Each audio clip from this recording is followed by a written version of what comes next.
বাবার বাড়ি যাওয়া যতটা আনন্দের, বাবার বাড়ি থেকে শ্বশুরবাড়ি ফিরে আসা তার চেয়ে অনেক কষ্টের।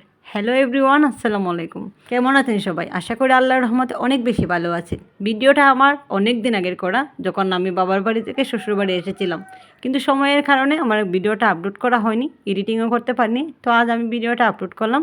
আশা করি আপনাদের ভালো লাগবে এবং আমার সাথেই থাকবেন। এটা হচ্ছে হবিগঞ্জ বানিয়াচং রোড, আর এটা হচ্ছে সুটকি ব্রিজ। এই রাস্তা আমার অনেক মায়ার রাস্তা, অনেক পরিচিত এক রাস্তা। কেন মায়ার অনেকে জানতে চাইবেন। আমি এই রাস্তাটা দিয়ে অনেকবার যাওয়া আসা করেছি, কারণ আমি অনার্স মাস্টার্স কমপ্লিট করেছি হবিগঞ্জ থেকে।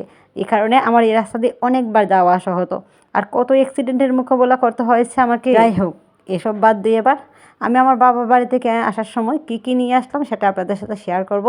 যেহেতু অনেকদিন আমার বাবার বাড়ি ছিলাম, আসলে বাবার বাড়ি থেকে আসার পর আমি সবাইকে অনেকবার মিস করি, অনেক কষ্ট লাগে। অবশেষে আমি আমার বাড়িতে এসে পৌঁছালাম। তারপর আমি কী আনলাম সেটা আপনাদের সাথে দেখাবো। আমি এক করে সব খুলছিলাম, যেহেতু বস্তা ভরে দিয়ে দিয়েছে। এটা হচ্ছে বাবার বাড়ির ভালোবাসা। আর এটা হচ্ছে সিলেটের বিখ্যাত একটা জিনিস, সেটা হচ্ছে সাতকড়া। আর সাতকড়া অনেকে চিনবেন, অনেকে চিনবেন না। যারা আমরা সিলেটের আছি বা হবিগঞ্জের ভিতরে আছি তারা অনেকে চিনবেন, আবার অনেকে চিনবেন না। আর এটা হলো নারকেল, কোরানো নারকেল আমাকে দিয়ে এটা কী জন্য আমি বলতে পারছি না, যেহেতু অনেক দিন আগের ভিডিওটা ভুলে গেছি, কারণ মানুষ তো খেয়ে গেলে সব ভুলে যায়। আর এটা হচ্ছে মাছ। এখানে অনেকগুলা মাছ নিয়ে আসা হয়েছে, কারণ আমাদের বানিয়াচংয়ে অনেক বড় একটা দিঘি রয়েছে, যেটার নাম হচ্ছে কমলাবতী দিঘি। আর এই কমলাবতীর দিঘিতে অনেক মাছ মারা হয়। সেখান থেকে শ্বশুরবাড়িতে আসার সময় কিছু মাছ নিয়ে আসলাম। এখানে অনেক ধরনের মাছ রয়েছে। বাবার বাড়ির থেকে আসার সময় সব মাছগুলো কেটে কুটে ফ্রিজে রাখা হয়েছিল, সেজন্য আর আপনাদের দেখানো হলো না। আর এদিকে আসার সময় কী নিয়ে আসলাম সেটাই আপনাদের দেখাবো।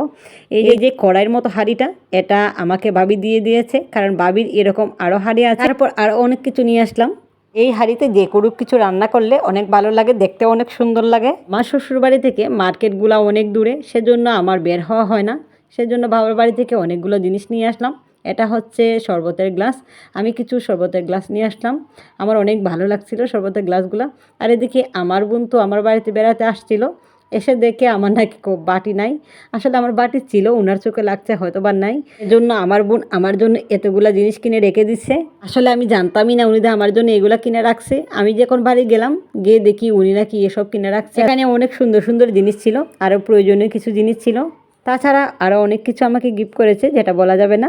আসলে আমি যতবারই বাবার বাড়ি যাই ততবারই অনেকগুলো জিনিস নিয়ে আসি। যেহেতু সবার ছোট মেয়ে আর তারা সবাই আমার বড়, সেজন্য অনেক কিছু আমার আনা হয়, আর অনেক কিছু আমি পাই। আমার দুলাভাইয়ের ওয়ার্কশপের দোকান, এজন্য মশার কয়েল দেওয়ার জন্য এটা আমাকে দিয়ে দিচ্ছে। তো আজ এই পর্যন্ত, সবাই ভালো থাকবেন। আমার ভিডিওটা ভালো লাগলে অবশ্যই লাইক কমেন্ট শেয়ার করবেন। আসসালামু আলাইকুম।